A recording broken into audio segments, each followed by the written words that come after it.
Donc voici la vidéo de l'exercice 16 où on s'intéresse au champ de l'air. Donc on a la même équation de l'air vue à l'exercice précédent, une matrice inertielle à peu près similaire et la valeur de l'énergie cinétique. Et on veut montrer que c'est constant. Donc énergie cinétique constant, c'est la dérivée qui est nulle, c'est ce qu'on veut prouver. Donc on part de cette formule-là, on la dérive, k point. Donc on aura 2 fois ça, les 1/2 s'annulent, on obtient ça, donc d sur dt oméga r, c'est oméga r point. Pardon. Du coup on remplace oméga r point par la formule précédente, les i ici s'annulent,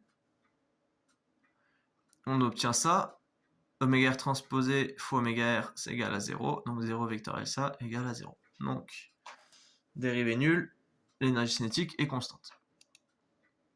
Question 2. On veut dessiner l'ellipsoïde.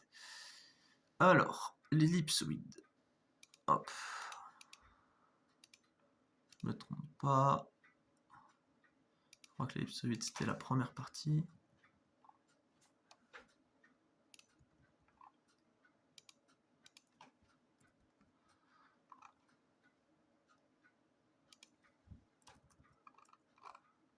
Hop. On va tester.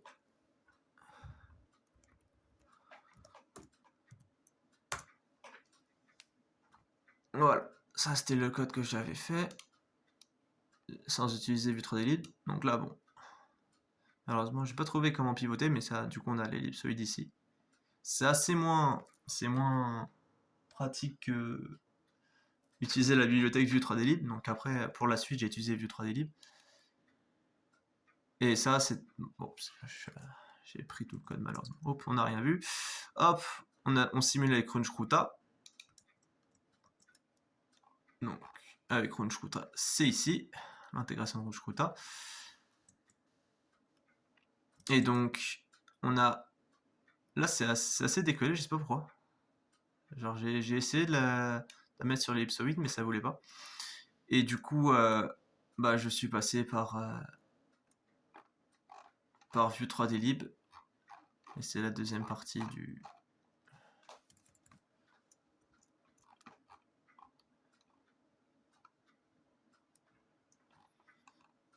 code.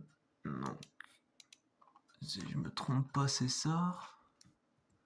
Ça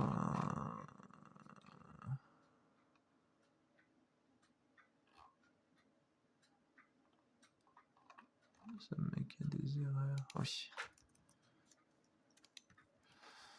Hop. Du coup, en utilisant Vue 3D lib, hop,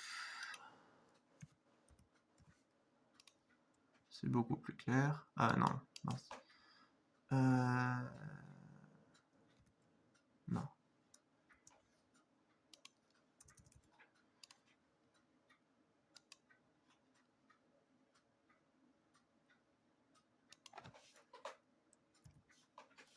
Hop. Je me souvenais plus du site. Donc, ELRFI d'objet. Hop. Donc là, on a bien le tracé de l'évolution du vecteur oméga r, qui est ici, qui est sur l'ellipsoïde, qui est mieux représenté sur 3D Viewer, avec tout le champ de vecteur, de champ de l'air. Et donc, bah ça du coup, je sais plus si je l'ai déjà mis. Non, je l'ai pas encore mis. Et donc si on veut, simuler pour une évolution d'oméga R0 comme ça, on a juste à à changer les valeurs de la matrice et de Tmax. Peut-être pas mettre jusqu'à 215, jusqu'à 15. On sauvegarde. On lance. Et Normalement, cette fois-ci, on a une rotation, enfin, le déplacement du vecteur de rotation qui va du point là au point là, au centre, et qui revient au point de départ. Donc c'est la simulation pour ça. Et j'ai pas trop réussi à comprendre, à conclure pourquoi ça faisait ce truc-là. J'ai quelques doutes. Mais voilà. Merci.